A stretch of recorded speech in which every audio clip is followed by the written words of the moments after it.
Hello friends, आज हम discuss करेंगे एक इंडियन रेजिडेंट एक इमूवेबल प्रॉपर्टी जो आउटसाइड इंडिया है उसे कैसे एक्वायर और ट्रांसफ़र कर सकता है। एक इंडियन रेजिडेंट उस इमूवेबल प्रॉपर्टी को जब एक्वायर करेगा तो उसके दो सिचुएशंस हो सकती हैं। या तो वो इंडियन रेजिडेंट से एक्वायर करेगा या रेजिडेंट आउटसाइड इंडिया से एक्वायर करेगा। हम दोनों सिचुएशंस को वन बाय वन सिंपल तरीके से समझते हैं। अगर इंडियन रेजिडेंट इमूवेबल प्रॉपर्टी को इंडियन रेजिडेंट से खरीदता है तो उसकी तीन सिचुएशंस बन सकती है। पहला, इनहेरिटेंस के थ्रू वो एक्वायर कर सकता है। दूसरा, थ्रू गिफ्ट।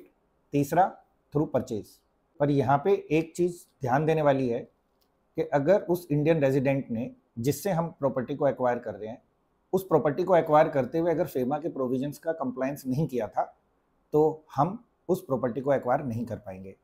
इससे ये बात बड़ी क्लियर है, कोई इंडियन रेजिडेंट अगर एक इमूवेबल प्रॉपर्टी इंडिया के बाहर को एक्वायर करता है और फेमा के प्रोविजन को कंप्लाई नहीं करता तो ना तो वो इनहेरिटेंस के थ्रू, ना ही वो गिफ्ट के थ्रू और ना ही वो सेल के थ्रू किसी इंडियन रेजिडेंट को ट्रांसफ़र कर पाएगा। दूसरी सिचुएशन में जहाँ पे Indian resident immovable property outside India को रेजिडेंट आउटसाइड इंडिया से खरीदता है, इसका मतलब उसको पेमेंट करनी है और उस इमूवेबल प्रॉपर्टी को एक्वायर करना है।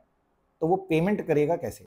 पेमेंट करने के दो तरीके पॉसिबल हैं। पहला, या तो वो RFC अकाउंट के थ्रू पे करेगा या फिर दूसरा, वो अपने इंडियन अकाउंट से आउटसाइड रेजिडेंट ऑफ इंडिया को पेमेंट करेगा। जो आउटसाइड इंडिया रेजिडेंट को पेमेंट करनी है वो लिबरलाइज्ड रेमिटेंस स्कीम के थ्रू की जा सकती है।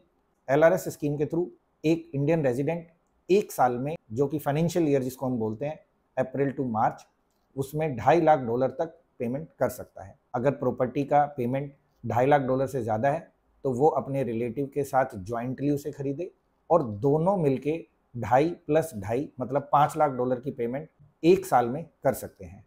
तो जब भी आप प्रॉपर्टी को एक्वायर करें through purchase from outside India तो आपको LRS स्कीम की लिमिटेशंस को ध्यान में रखना है। अगर ये लिमिट क्रॉस होती है तो आपको स्पेशल परमिशन लेनी पड़ेगी RBI से, जो कि मिलने की पॉसिबिलिटी भी काफ़ी कम है। Thank you.